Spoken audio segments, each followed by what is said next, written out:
Ce sermon, intitulé « Le combat », a été prêché par frère William Marion Branham le lundi soir 31 décembre 1962 au Branham Tabernacle à Jeffersonville, Indiana, USA. Ces voix sont insondables, n'est-ce pas? Merveilleux Seigneur, qu'il est doux de lui faire confiance. Je suis sûr que vous avez passé des moments merveilleux ce soir. En ouvrant la porte, là, il y a quelques instants, d'entendre sœur Gertie chanter ce vieux cantique « Tiens bon, encore une heure ». Cela m'a rappelé des souvenirs de ma petite église, juste avant que je parte, la fois précédente, pour aller sur les champs de l'œuvre missionnaire. En ce moment, je regarde « Chercher Dieu premièrement », ici, en face, sur cette vieille poutre. Je me rappelle que c'est Sammy Davidson qui a peint cela là-dessus, il y a environ 25 ans. Et de l'autre côté, je crois qu'il y a « Où passerez-vous l'éternité ?» Réfléchissez-y. Et juste ici, il y avait une femme au puits, et Daniel dans la fosse aux lions. Oh là là, beaucoup de choses se sont passées depuis. Il était presque 17 heures cet après-midi, quand j'ai reçu un appel d'urgence. À environ 50 ou 60 kilomètres d'ici, à la campagne, une femme mourante. Une amie très chère, la mère de Georgie Carter. Je savais qu'il y aurait beaucoup de ministres ici, capables d'assurer la relève jusqu'à ce que je sois revenu. Edith aussi est très mal en point. Et pendant que nous étions là, le Seigneur Dieu est entré en scène. Sœur Carter est loin d'être mourante. Donc, nous sommes reconnaissants de cela. Et maintenant, c'est bientôt l'heure du service de communion. Je pense qu'il compte faire cela vers les minuit. À quelle heure as-tu prévu de la donner? N'importe quand, dès que nous... Combien vont prendre la communion ce soir? Faites voir vos mains. C'est merveilleux. Très bien, je veux juste dire un mot ou deux. Je vais peut-être poser ma montre ici pour environ 10 ou 15 minutes, et nous commencerons la communion. Maintenant, l'aimez-vous? Amen. Et je sais que vous avez passé des moments merveilleux, n'est-ce pas? Tiens, mais c'est frère Thomas Kidd et sœur Kidd qui sont là, qui ont fait tout le trajet depuis l'Ohio. Je suppose qu'on les a déjà fait monter ici. Oh, c'est très bien. J'espère que c'est enregistré et que j'obtiendrai la bande. Vous savez, ils n'abandonnent pas. Ils sont à quelques jours d'avoir 100 ans. Mais c'est ce qui fait que je garde courage. C'est de voir des gens comme eux. Pensez-y, je suis un vieil homme, et même avant que je sois né, ils prêchaient l'Évangile. Et alors, me voici un vieil homme. Et eux, s'ils ne peuvent pas aller quelque part faire entendre leur voix, ils partent avec un magnétophone et vont d'hôpital en hôpital, de maison en maison, prêcher l'Évangile. C'est formidable. Amen. Je me réjouis à cause d'eux et de tous ceux qui ont eu part aux réunions ici. Maintenant, souvenez-vous, nous allons annoncer cela, si le Seigneur le veut, là, dès que l'Église sera achevée, ce qu'il prévoit vers le 10 février. Alors, nous allons, si le Seigneur le veut, nous voulons prendre au moins 8 ou 10 jours, ou peut-être 2 semaines, sur les 7 sceaux de l'Apocalypse. Nous enverrons d'ici des cartes à nos visiteurs d'un peu partout, pour les informer bien à l'avance. Et alors, s'ils décident de venir, eh bien, cela nous fera vraiment plaisir de vous accueillir. Et peut-être que le Seigneur nous accordera une autre manifestation de sa présence, comme il l'a fait la dernière fois, quand nous avons terminé les 7 âges de l'Église. Si jamais vous désirez prier pour quelqu'un, eh bien, pensez à moi tout le temps, parce que je suis quelqu'un qui en a vraiment besoin. Maintenant, ça me gêne un peu de prendre ces 10 ou 15 minutes ici pour dire un petit quelque chose avant que nous commencions. Mais courbons la tête un instant. Seigneur Jésus, oh, un jour la bataille sera terminée. Et il n'y aura plus de malades pour qui prier, et il n'y aura plus de pécheurs qui se repentent. Mais Père, pendant que ce jour est ce qu'il est, donne-nous de travailler pendant que nous avons de la lumière, pour nous permettre de travailler, car l'heure vient où personne ne pourra travailler. Maintenant, je prendrai seulement quelques instants, Seigneur, Sinon je m'en voudrais de terminer l'année sans avoir dit encore quelques mots. Aide-moi, Père, je te prie, à dire quelque chose qui sèmera du courage dans le cœur de ton peuple. Alors nous pourrons partir d'ici ce soir, après avoir pris la communion, et nous savons qu'il y a de la force dans la communion. Israël a pris la communion d'abord, là-bas, en Égypte. Ils ont marché pendant 40 ans, sans que leurs souliers s'usent ou que leurs vêtements s'éliment. Et sur 2,5 millions de personnes, il n'y en avait pas un seul d'entre eux qui était faible quand ils sont sortis du désert. Seigneur, fais que nous nous rappelions cela ce soir, comme nous approchons de cette grandeur. C'est au nom de Jésus que nous prions. Amen. Si je traitais du contexte que j'avais noté cet après-midi dans l'intention de l'aborder, nous serions encore ici à 5 heures du matin. Mais je veux lire juste une parole dans Éphésiens chapitre 6, verset 12, seulement quelques instants maintenant pour puiser du courage. Car nous n'avons pas à lutter contre la chair et le sang, mais contre les dominations, contre les autorités, contre princes de ce monde de ténèbres, contre les esprits méchants dans les lieux célestes. Les esprits méchants dans les lieux célestes. Et j'aimerais tirer de cela, pendant 10 ou 15 minutes, un petit contexte, ou plutôt un petit texte, que je désire intituler « Le combat ». Un combat est une épreuve de force. Et nous, ce par quoi on teste les forces. Autrefois, les Indiens faisaient un feu, et ils mettaient un certain nombre d'hommes à ce bout-ci de la corde, et un certain nombre à ce bout-là. Et le tir à la corde, le test de force, avait pour but de tirer l'équipe perdante pour les faire passer à travers le feu. Maintenant, nous savons qu'il y a beaucoup de choses qui pourraient nous servir à développer pendant quelques instants ce sujet du combat.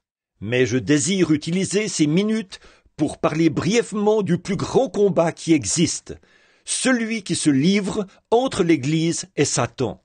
Cette grande force de Satan.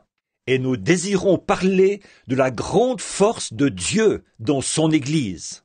Maintenant, ce grand combat se poursuit depuis bien des années. Il a commencé au ciel, d'où Satan a été précipité sur la terre, et est alors devenu ennemi du peuple de Dieu. Et depuis lors, il a employé toute sa force et toute sa stratégie pour essayer de tirer le peuple de Dieu sur les feux, ou dans les feux. Et nous savons qui a le plus de puissance, c'est Dieu. Amen. Et Dieu, quand il a donné à son peuple la meilleure chose pour combattre Satan, il lui a donné sa parole. En effet, parce que la parole est Dieu, et qui est plus fort que Dieu? Donc, la parole est Dieu, et la parole devient notre force. Dieu, dans l'Église, devient la force de celle-ci, pour tirer Satan dans ses feux qu'il a fait. Et la lutte se poursuit. Or, Jésus a dit dans Marc 16, « En mon nom, ils chasseront les démons. » Bon, je sais que c'est un vieux dicton que les gens, ou il y a un vieux dicton que, et en fait, il n'est pas si vieux. Les gens ne croient pas aux démons aujourd'hui. Mais ce qu'il faut faire, à mon avis, c'est connaître votre ennemi. Et connaître votre ennemi et vous entraîner pour le combat que vous allez livrer lorsque vous le rencontrerez. Parce que vous allez le rencontrer. Et le connaître son point fort. Ensuite, vous entraîner pour le combat qui se livrera lorsque vous le rencontrerez. Car une chose est sûre, vous allez le rencontrer. Donc, entraînez-vous pour ce combat. Maintenant, s'entraîner au combat, c'est comme ce que fait un boxeur. Son ennemi qu'il va affronter là-bas dans un combat, un match. Un très bon boxeur, d'habitude, il connaît et il étudie son adversaire. Il étudie ses frappes, sait d'où il décoche ses coups. S'il se penche en avant, s'il reste en arrière, s'il se bat de la main droite ou de la main gauche. Il étudie tout ça. Et si c'est un bon boxeur intelligent, il va se trouver un partenaire d'entraînement qui se bat exactement comme son adversaire, car il connaîtra alors tous ses coups lorsqu'il arrivera là-bas. Je trouve que ça, c'est une très bonne chose à faire pour les chrétiens, c'est vrai. Et maintenant, si vous voulez commencer à vous entraîner, commencez par Jean 3,16, la règle d'or. Commencez tout de suite avec cela, ce qui vous fera entrer sur le ring. Ensuite, entraînez-vous pour les coups qui mettent KO, parce que vous devrez les utiliser. Ça, tout le monde le sait. Vous devez vous entraîner à frapper votre ennemi. Et Dieu utilise toujours sa parole. Nous devons nous rappeler que Dieu utilise sa parole pour vaincre son ennemi. Si Dieu avait pu envisager ou donner à son peuple quelque chose de mieux avec quoi vaincre l'ennemi, il l'aurait fait.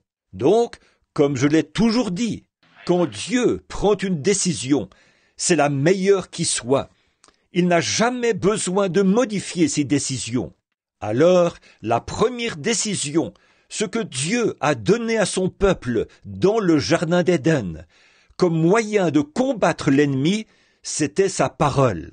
Ils étaient fortifiés par sa parole. Alors, l'ennemi va étudier notre stratégie par la parole. Et Satan, donc, a étudié tout cela si parfaitement que lorsqu'il est venu à Ève, il avait la meilleure stratégie qu'il pouvait utiliser sur elle. C'était de raisonner avec la parole. Or, vous ne devez jamais raisonner avec la parole de Dieu. Croyez-la, c'est tout. Ne cherchez pas à l'expliquer. Ne cherchez pas à la comprendre. En effet, vous ne pouvez pas comprendre Dieu.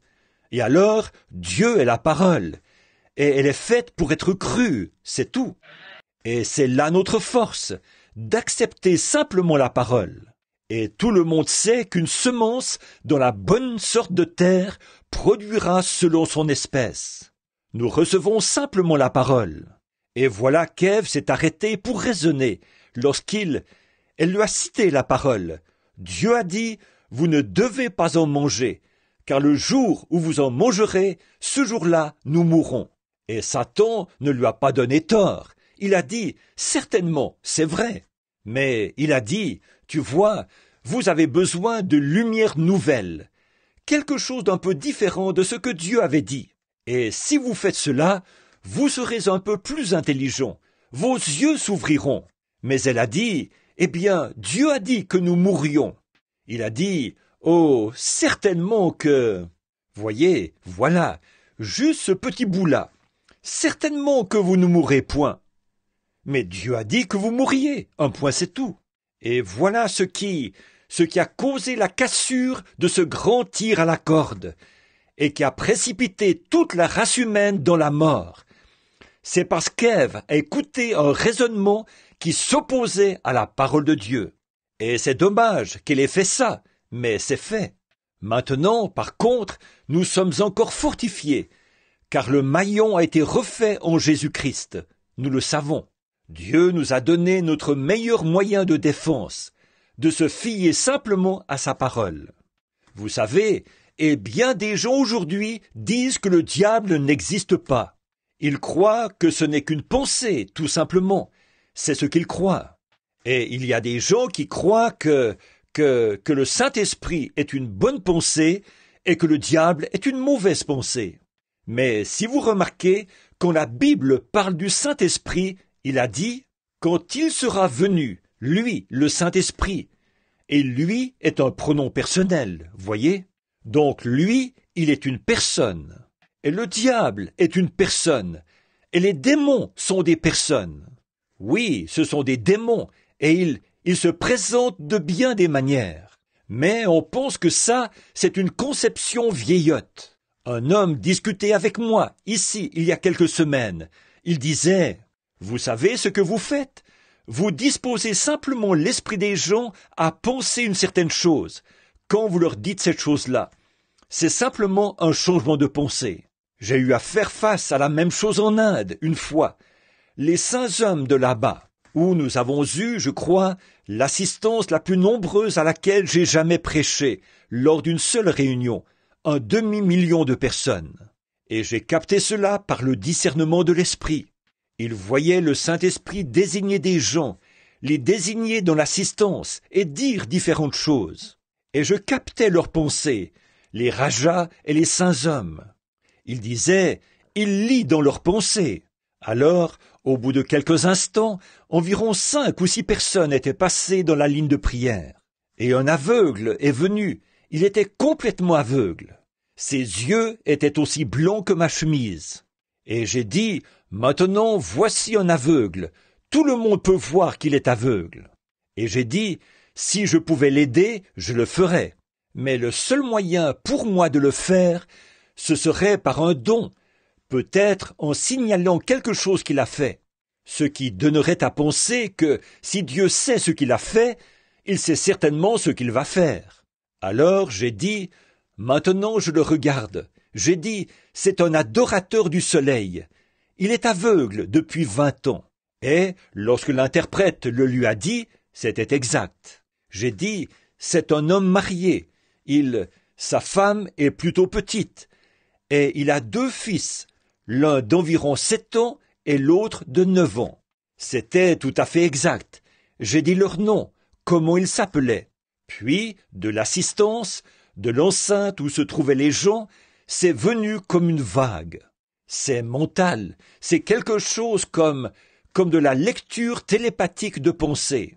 Alors j'ai pensé, Seigneur, si tu veux bien me venir en aide, j'ai besoin de ton aide, Seigneur. Ces gens essayent d'assimiler cela à de la télépathie. Ce n'en est pas, et tu le sais, Seigneur. Pourtant, je leur avais donné le passage de l'Écriture, celui où Jésus a dit qu'il ne faisait rien sans que le Père le lui ait d'abord montré. Puis, en me retournant pour regarder cet homme de nouveau, je l'ai vu, juste au-dessus, là, en vision. Il avait d'aussi bons yeux que les miens. Je me suis dit, c'est maintenant le moment. J'ai dit, cet homme est un adorateur du soleil. Voilà, et il est devenu aveugle. Et j'ai dit, maintenant là, il y a les prêtres mahométans, et il y a les prêtres des Sikhs, des Jains et des différents types de religions, de Bouddha. Et cet homme désire recouvrer la vue. Or, vous direz qu'il a adoré la création au lieu du Créateur. Je le crois aussi. Mais nous voici ici ce soir. J'ai dit, et aujourd'hui, on m'a reçu dans le temple des Jains, où 17 religions étaient présentes pour m'interroger. Et toutes, elles sont contre Christ. Toutes. Et j'ai dit, alors, et bon nombre d'entre vous, messieurs, vous y étiez. Maintenant, si Christ, c'est une fausseté, alors cet homme désire être dans le vrai. Et certainement que le Dieu de la création, qui a fait le monde, sera le seul à pouvoir lui rendre la vue. Cela va de soi. Et j'ai dit, maintenant, si n'importe lequel d'entre vous, le mahométisme étant la religion principale ici, si le prêtre mahométan vient lui rendre la vue, alors je me ferai disciple du mahométisme. Ou si le prêtre bouddhiste vient lui rendre la vue. Mais que le Dieu qui l'a créé, le Dieu, il y a quelque part quelqu'un qui est Dieu, forcément, puisqu'on ne peut pas avoir une création sans qu'il y ait un créateur. Et il faudra un créateur pour créer la vue dans ses yeux. Voilà 20 ans qu'il est aveugle pour avoir regardé le soleil. Il pensait qu'il irait au ciel s'il le faisait. Cet homme a fait cela par ignorance. J'ai dit, qu'est-ce que vous, les prêtres bouddhistes, vous feriez? Vous changeriez seulement sa façon de penser. Vous diriez qu'il a eu tort. Eux, ils adorent leurs ancêtres morts. Et j'ai dit, bon, vous seriez d'avis vous diriez qu'il a eu tort. Mais qu'est-ce que vous feriez? Vous changeriez sa façon de penser. Et j'ai dit, qu'est-ce que les Mahométans feraient? Ils changeraient sa façon de penser. Les Sikhs, les Jains, et ainsi de suite, ils changent la façon de penser des gens. J'ai dit, nous avons la même chose aux États-Unis. Tous les méthodistes veulent amener tous les baptistes à devenir méthodistes. Et les pentecôtistes veulent faire de tous les méthodistes des pentecôtistes. C'est un changement de pensée. Mais ce n'est pas de ça que nous parlons. Nous parlons de Dieu, le Créateur. » Et j'ai dit, « Sûrement que le Créateur parlera. » Or, je n'aurais pas dit ça s'il n'y avait pas eu cette vision, en aucun cas.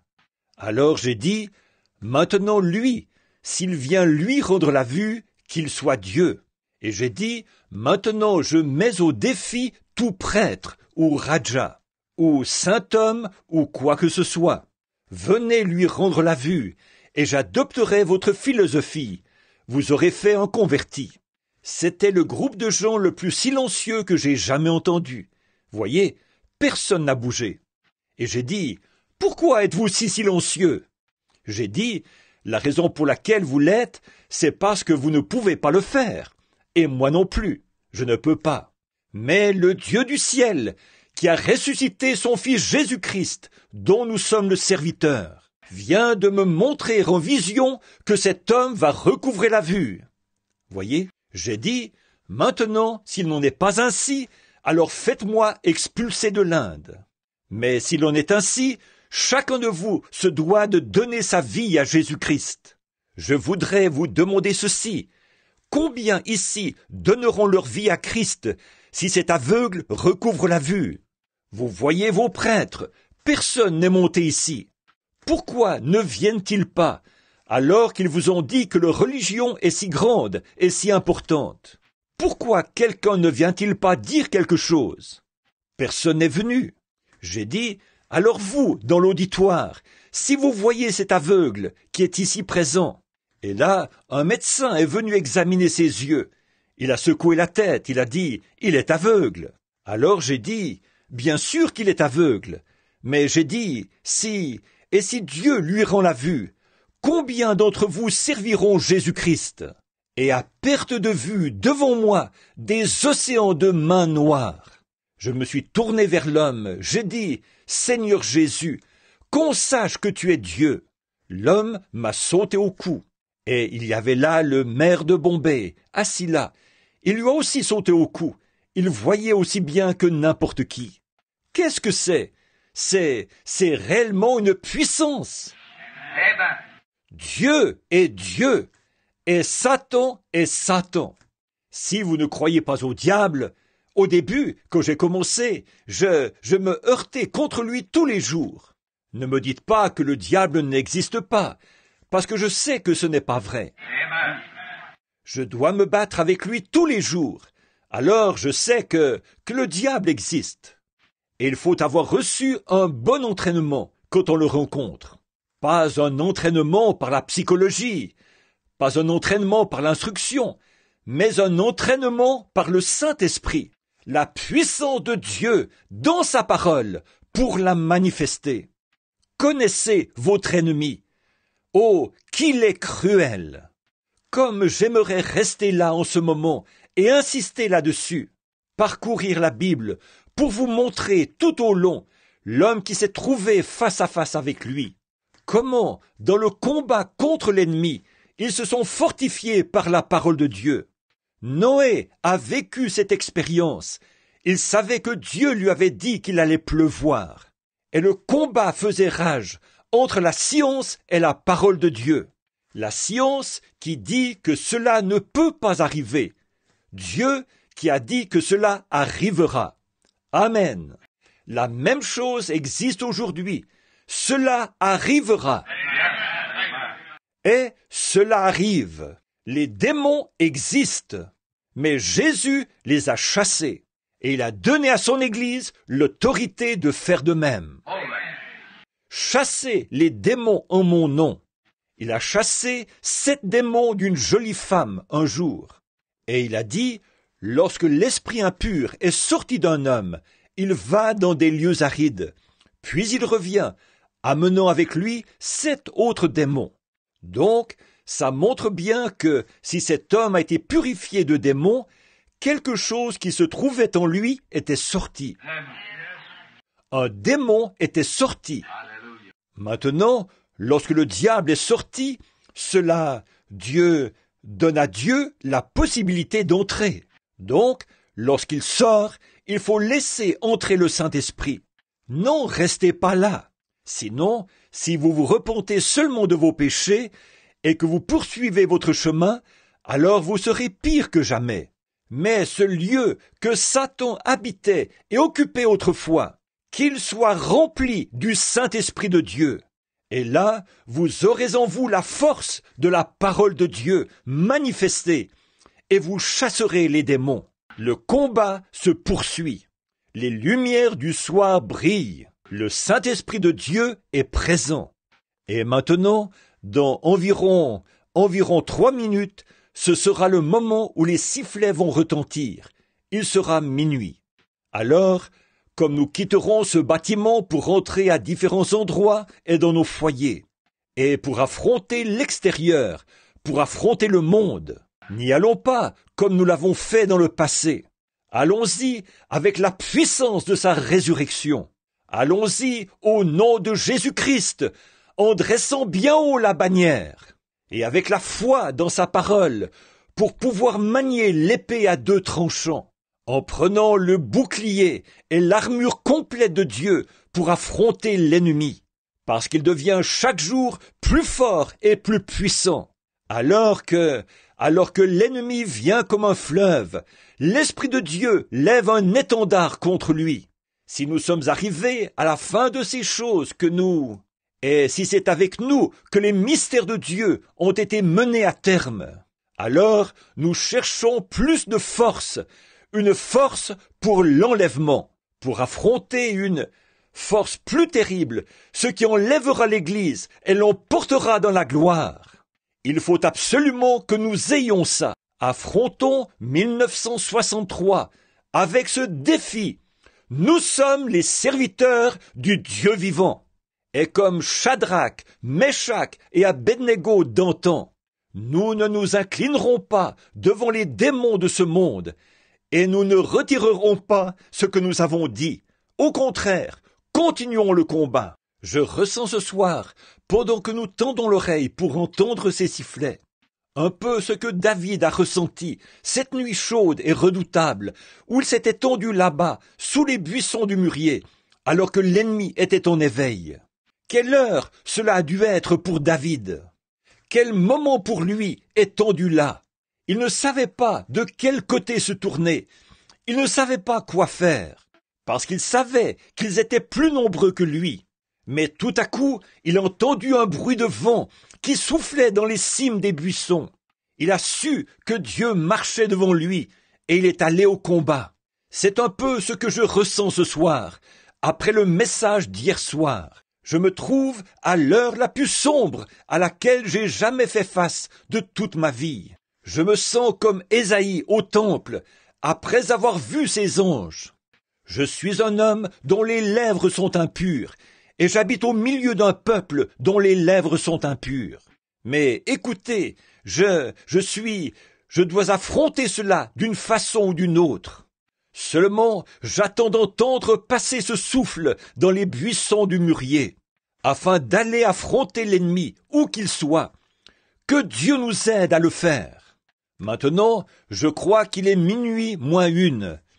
Et 1962, avec tout son passé, laissons-le être du passé. Levons-nous maintenant, chacun d'entre nous. Le combat se poursuit.